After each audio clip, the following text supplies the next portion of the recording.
What is up, guys? Welcome back to another episode of Bleeding BnG. Today is Sunday, August the 18th, 2024, and the Washington Commanders are about 12 hours removed from falling to the Miami Dolphins 6-13 in preseason week 2, falling to 0-2 for the preseason. But we know that the result of the preseason doesn't matter, and it's all about the context in between the first and the fourth quarter, and that's what you come to Bleeding BnG for, is for the most raw, uncut, and unfiltered analysis on the Washington Commanders, and I hope to give that to you today. But before we get too deep into this episode, you already know what I'm going to say. Be sure to comment, be sure to like, and be sure to subscribe. On the road to 2,000 subscribers, and I can't do it without you guys. And my Twitter follower influx, or my ex-follower influx, is not matching up with my YouTube subscriber influx. So I got to do something about that. So I might be doing a fan giveaway, and be on the lookout for that, especially if you're already subscribed. And check out the community page. And without further ado, let's get into this game. So as I mentioned, the Commanders fell 6-13, but it's all about what the game within the game, what we saw from the starters, from the second string, and from the bench, the third string, and let's get into that. So it's all about the main attraction, Jayden Daniels, and he just continues to check off boxes. He went 10 for 12 with 78 passing yards and 13 rushing yards on 2 rushing attempts. And the only thing that I had a negative about Jayden Daniels with this game is get down. Get down. Slide, brother.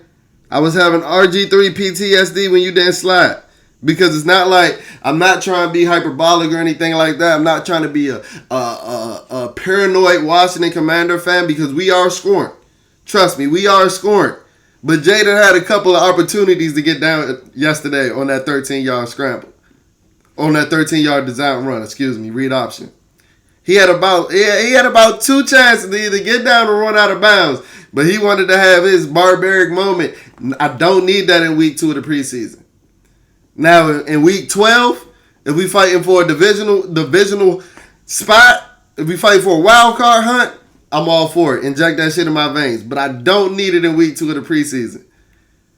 But like I said, that was the only negative that I saw out of yesterday's game. Because yesterday, it wasn't like he had any splash plays like the big 40-plus yard bomb to De'Ami Brown in week 1. But he just showed his pinpoint accuracy, hitting his receivers outside of the numbers and showing the ball location and the ball placement that I thought made him special coming out of the draft. You know, everybody wanted to harp on Jayden Daniels' legs and things of that nature. And I'm going to touch on that in a minute. But one of the reasons that I thought that he was, better than Drake May and the second best quarterback in his draft is that he's pinpoint accurate, especially outside of the numbers, and he showed that yesterday with a couple of those comebacks hitting De'Ami and Terry McLaurin to where they could just catch the ball and give them an opportunity to turn and run. That's how you get those yaks and those yards after catch.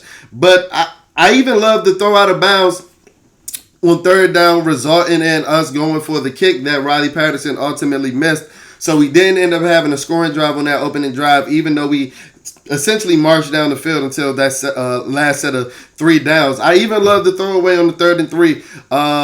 He might have wanted to make a better throw, but what that showed me is that he understood what was at stake. He understood the circumstances of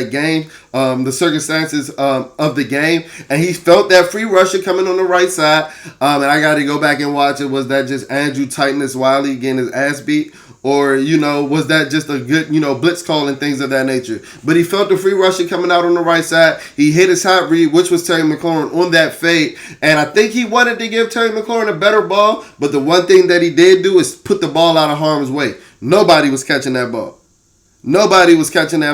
And you still left your team an opportunity to make what was supposed to be a reasonable, I think it was a 38-yard field goal. You're supposed to be making that in the NFL. Unfortunately, the Commanders have Riley Patterson.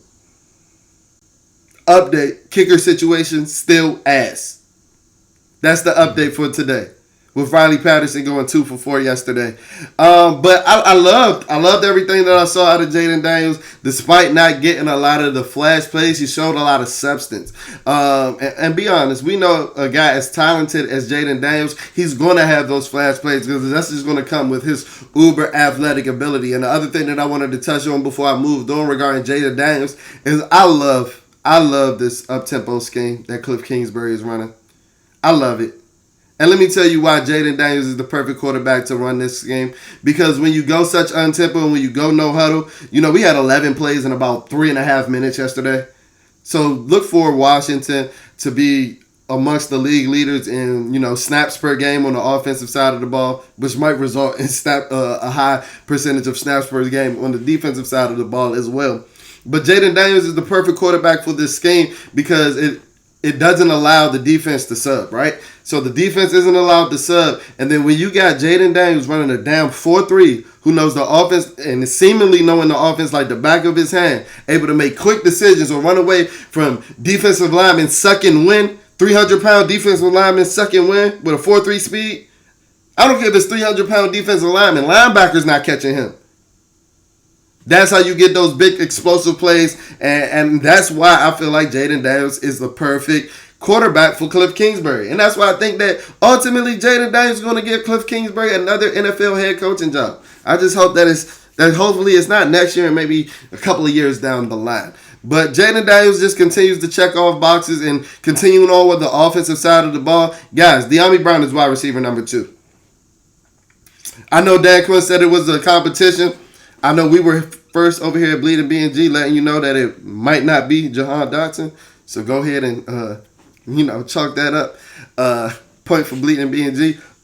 But De'Ami Brown is wide receiver number 2. And if there was any competition going into yesterday, he snatched that up. He snatched that up, having 3 catches on the first drive. They be like, hey, De'Ami, you good. You can go sit with Terry. Having a wide receiver middle screen, I think, was his first target, where he made a nice decisive cut and got a first down and was potential for an even bigger play because he was so decisive on the cut. If he would have broke that tackle that he ended up getting tackled by, that could have went to the house. So De'Ami Brown out there running around might be poised for a breakout season because he's going to get the opportunities because guess what? He's wide receiver 2. I hope you guys are taking the burgundy and gold tinted lenses off. Well, maybe you're a Penn State fan. I hope you're taking those blue and white tinted lenses off and noticing that Jahan Dotson just isn't favorable in the coach's eyes right now.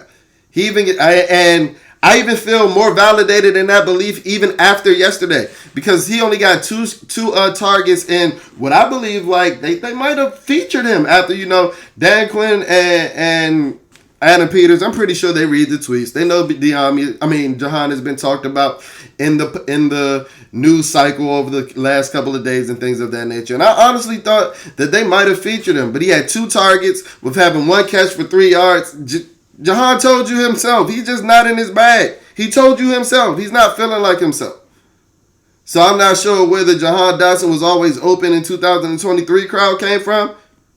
But, he told you that he's not where he want to be. And leave it to Washington fans to stand for a wide receiver that was drafted with the 16th pick to have about 1,000 yards over the course of 2 seasons. And that be a player that, think that we have the pedigree to stand for. Only Washington fans. But Jahan Dotson, if you guys aren't noticing, he's closer to wide receiver 4 on this roster than wide receiver 2. He's in a battle with Olamide Zaccheaus in starting in 3 wide receiver sets. Because wide receiver 1 and wide receiver 2, Terry McLaurin and Jahan Dotson got that locked. Terry McLaurin and De'Ami Brown got that locked up. And I think that those 2 guys fit Jayden Daniels' play style. Big physical guys, well not big, but physical guys that play bigger than their stature. I think De'Ami Brown and both Terry McLaurin are about 6 feet. De'Ami might be around 6'1". But you saw even yesterday, De'Ami Brown is never going to be a guy that creates a lot of separation unless he's running by you on the deep ball. But even on the top of his route yesterday, he was able to box out the cornerback for that catch with Jayden Daniels' pinpoint accuracy. You can't go broke taking a profit. And that's what I loved about Jayden Daniels on that second drive, on that 3rd and long, just dipping it down to John Bates. There was nothing downfield. I'm not going to force an interception. I'm tired of seeing years of that with Carson Wentz, Ryan Tannehill, and whoever you name it. You name it. They go Wentz, Tannehill, Fitzpatrick, you name it. You can't go broke taking a profit, Tom Brady style. So I love to see that maturation in Jayden Daniels' decision making. And even though we're 0-2, I'm seeing a lot of positive signs from this starting offense because Brian Robinson landed like a man possessed yesterday. He fertilized one of the Dolphins linebackers. And no, I don't celebrate any player getting hurt. I hope my boy heals up.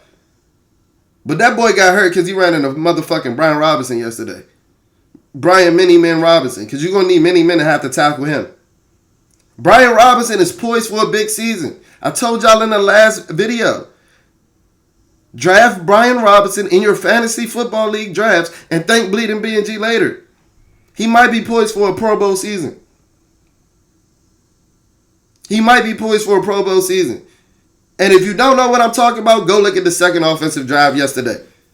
We were pinned back deep. Didn't get the best kickoff return and things of that nature. We got pinned back with the flag from Andrew Tightness Wiley as well. Looking like he ain't practiced in about 3 weeks. He was a personal drive killer. And probably the sole reason that we didn't get a touchdown on either one of Jayden Daniels' drives. Because like I said, he allowed the free rush on the right on the first drive. And then he had two penalties on the same drive on Jayden's second drive. And this is supposed to be our veteran right tackle. Give me a fucking break, bruh. Give me a break. I know it's preseason. But guess what? You can't tell me it's preseason when it's the same shit that he was showing you last season. Don't tell me how he got better in the second half of the season. We allowed 70 damn sacks last year. Don't tell me how he got better in the second half of the season. Because he out here doing the same shit. I thought other than Andrew Wiley, the starting offensive line held up pretty well. The pocket protection, the pass protection was pretty well held up for Jayden. I think they could have provided more push in the run game in the first drive, but that's me being, peculiar. But Cornelius Lucas was on the left tackle with Brandon Coleman still being out and things of that nature. And I think he held up pretty well. It wasn't like he was going against the Dolphin starters of Bradley Chubb, but Jayden didn't face any pressure or a lot of pressure at all in his face yesterday, other than, that third and down throwaway that we mentioned at the beginning of the episode. So the first team offense, I'm not really worried about the first team offense. Now, that first team defense, Tua ran through them like a hot knife through butter yesterday. Joe Witt got some scheming up to do. Because the cupboard is bare at the cornerback and the pass rusher position. But I'm going to get to one guy that shined as a pass rusher yesterday. The pass rush was a negative over the first couple of drives with that starting defense in, with Dorance Armstrong in. I think Dorance Armstrong could have made a play on the first fourth down that the Dolphins went for on their first drive, but he hesitated. The little indecisiveness resulted in the Dolphins getting that first down. Didn't necessarily get a lot of push, but we got to remember that, Daron Payne and John Allen didn't play yesterday. But the pass rush was pretty putrid by the first team defense. And like I said, Tua ran through them like a hot knife through butter, resulting in Benjamin St. Juste allowing a touchdown to a third stringer. And I'm tired of hearing about how our cornerbacks are right there when they're giving up touchdowns. I'm tired of hearing about that. Stop selling me that bullshit. Because you're never right there when you don't have ball skills. You're never going to be right there. Don't tell me about how good his other reps were. I'm tired of hearing that. And y'all, Manuel Forbes talking about one little mistake. Yeah, your one little mistake last week was a touchdown, my guy. And we just supposed to keep allowing that after last season? And I'm not even mad at the play. I'm mad at the poor football IQ, the poor situational awareness. It is 4th and 1. And Benjamin St. Juste, who runs a 4.5, but does have 33-inch arms, is playing press bail and doesn't lay a finger on River Craycraft. Who the fuck is River Craycraft? I'm going to tell you who he is. He's a guy that baked Benjamin St. Juste yesterday. You got 33-inch arms and you playing press bail trying to marry a guy like you 5'8", you 6'3", bruh. Don't tell me it's preseason, because guess what? That's our cornerback 1 on the depth chart. He's going to be playing week 1 in September. Don't tell me it's just preseason. You can tell me that with the second and third stringers. I don't want my starter to be getting cooked by a fourth and third stringer, like Emmanuel Forbes and Benjamin St-Juste, respectively. I'm sorry if I'm asking for too much. It is 4th and 1. You're playing press bail. Where are you bailing to? They got 1 yard to go.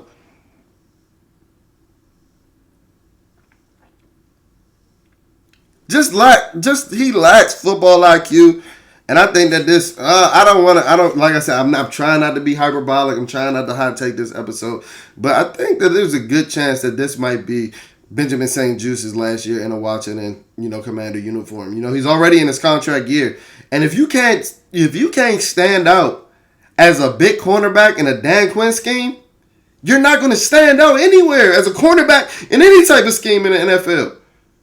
He's made the likes of Richard Sherman, Brandon Browder, Trayvon Diggs, big cornerbacks. They not out here getting cooked by River Craycraft.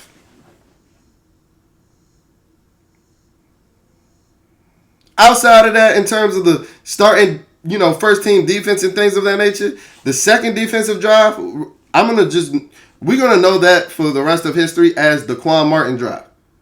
As Daron Payne had his Daron Payne drive against the Denver Broncos in week 2 last year, where he just dominated on the 3 and out and made plays in all 3 plays of the series. Well, that's what Quan Martin did on the Dolphins' second offensive drive and the second defensive drive for the Commanders last night. The hip turn on first down when the Dolphins tried to take a deep shot, fluid. Showing that cornerback skill set, that nickel skill set that he has. Showing no wasted movement. Able to play the ball. He was around the ball on the second down tackle. I don't think he ultimately made the tackle, but he was around the ball. And then he made a beeline on the third down to almost fucking take the running back's head off. Like it was 2003 again. I had flashbacks of Reggie Bush and Sheldon Brown, the way that Quan Martin was flying down there.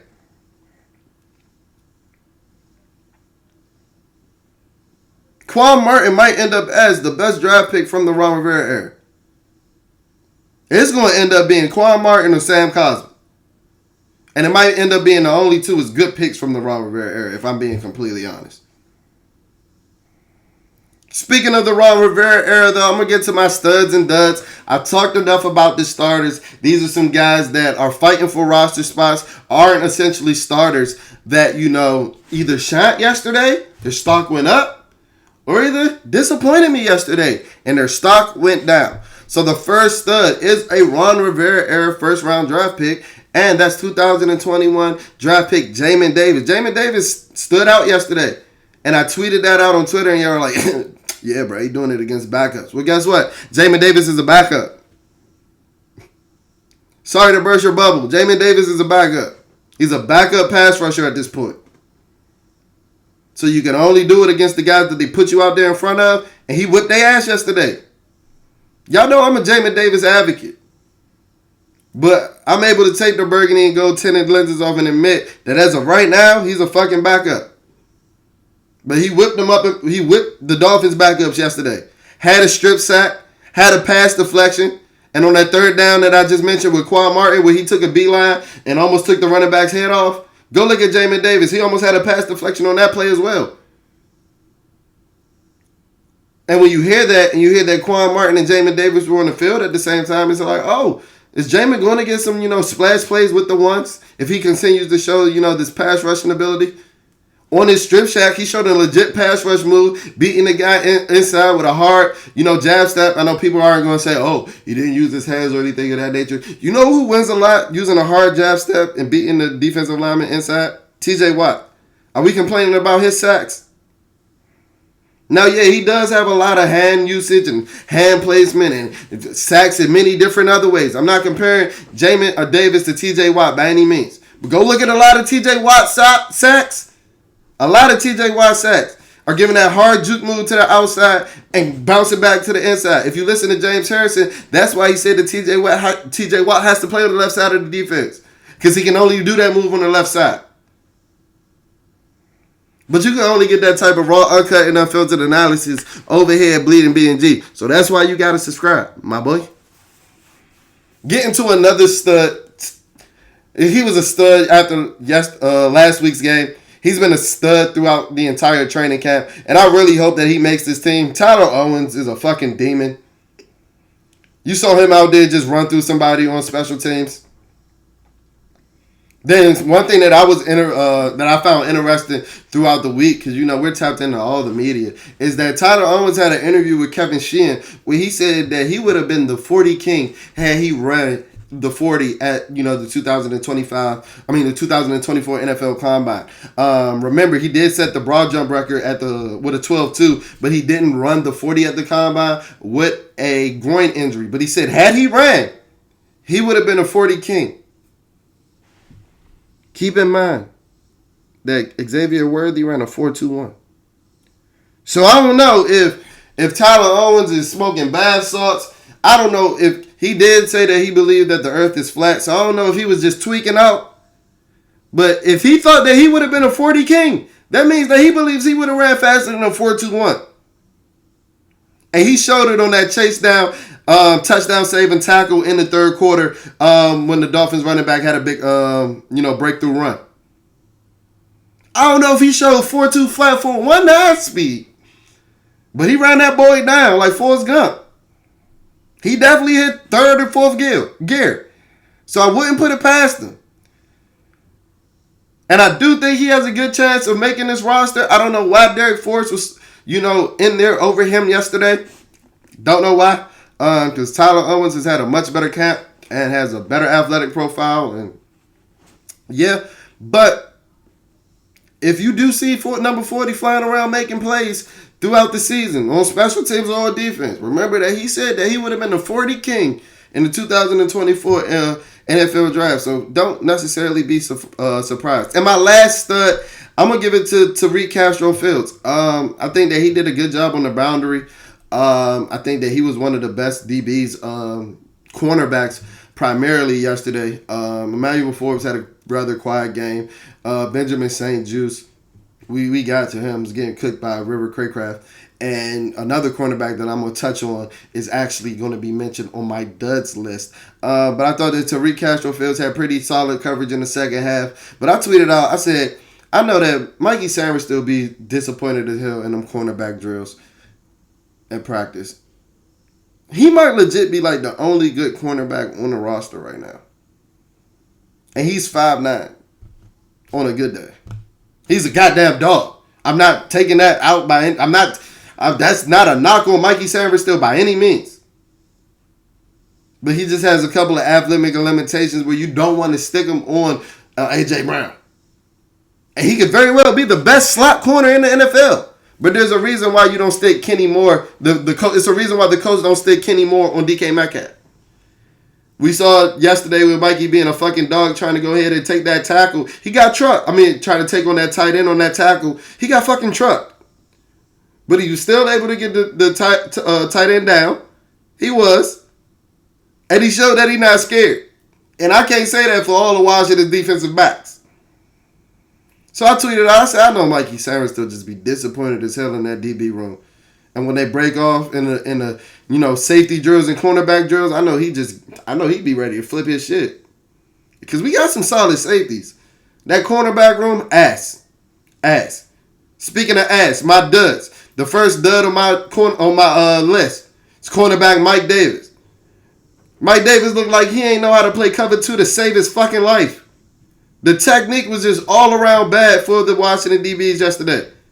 And it looked like, the Dolphins noticed that as well. Because they just kept trying him. They just continuously kept trying him. And we just continuously kept running that bullshit cover 2 where that hole was in the middle and he just refused to sink. And Derek Forrest had to keep coming over and make that play. That was on Mike Davis. That's not on Derek Forrest. Look like he lost. Look lost. Didn't look like the veteran cornerback in the room. I've already mentioned Andrew Tightness Wiley. Personal drive killer himself. I don't think I need to go on him too much longer. But he is on my duds list. And the last guy on my duds list is Mitchell Tinsley. My boy. My boy Mitchell Tinsley. Mitchell Tinsley had a rough outing yesterday. And Mitchell Tinsley has a lot of fans. Because I'm starting to realize that a lot of Washington Commander fans are a lot of Penn State fans. They run hand in hand. That's why the Jahan Dotson hive has been out to attack me all week. But that same hive thinks that Mitchell Tinsley is capable of making that 53. Yeah, you're shitting me. You're fucking shitting me. Mitchell Tinsley might not even be in the league much longer if he can't make that type of catch that he was supposed to make on that potential game-tying touchdown. Trace McSorley out there on 2 days' notice, not really knowing the playbook. Man, he played with Cliff Kingsbury. He might have knew the playbook a little bit. Not really knowing his guys, timing all fucked up. Going down there to potentially lead a game-tying touchdown drive or game-winning touchdown drive. Mitchell Tinsley sold that shit. Having a drop on a routine slant route. And another stud that I wanted to mention, and it might be my best call for, the pre-training camp 53-man projection that I had, is my guy Wiley, the running back. Michael Wiley, the running back out of Arizona. I think he personally has more juice than Chris Rodriguez and Jeremy McNichols combined. He still showed the juice yesterday after showing it against the New York Jets as well. And I keep mentioning, per PFF, he was the most effective runner in the RPO read option situation in the 2022 season. What do you think we're going to be running a lot of? Read option, RPO. Match made in heaven. That's the biggest reason why I think that he's ultimately going to make this roster in the next coming days and things of that nature. But that'll do it for this episode. We got week 3 against the New England Patriots coming up, preseason week 3. I don't expect a lot of starters to play. Don't expect to see Jayden Daniels anymore this preseason. But this is where we shine. This is where we get a lot into, the fringe players that are on the fringe of the roster battles and things of that nature. So you're not want to. I know it's preseason week 3, and I know the perception is that, a lot of starters aren't going to play, and this is the most boring week of the preseason. But no, this is where we get in the weeds, and we really get in the nitty-gritty of the analysis over here at Bleeding BnG. So be sure to stay tapped into the page, because I got a lot of content being pushed out for this season. As always, if you're not following us on social media, follow us on Instagram or on Twitter at Bleeding BnG. On Twitter, it's at Bleeding BnG, BLEEDIN BnG. On Instagram, spelled a little more proper, BLEEDING, BnG. If you're listening to us on audio-only platforms such as Spotify or Apple Podcasts, please leave a rating, please leave a review. That's how we finesse these algorithms so that when you're searching anything Washington Commanders, BnG is that #1 content hub that pops up in your search bar. And yeah, stay tapped into the page, because I promise you, football season is here and I ain't going nowhere.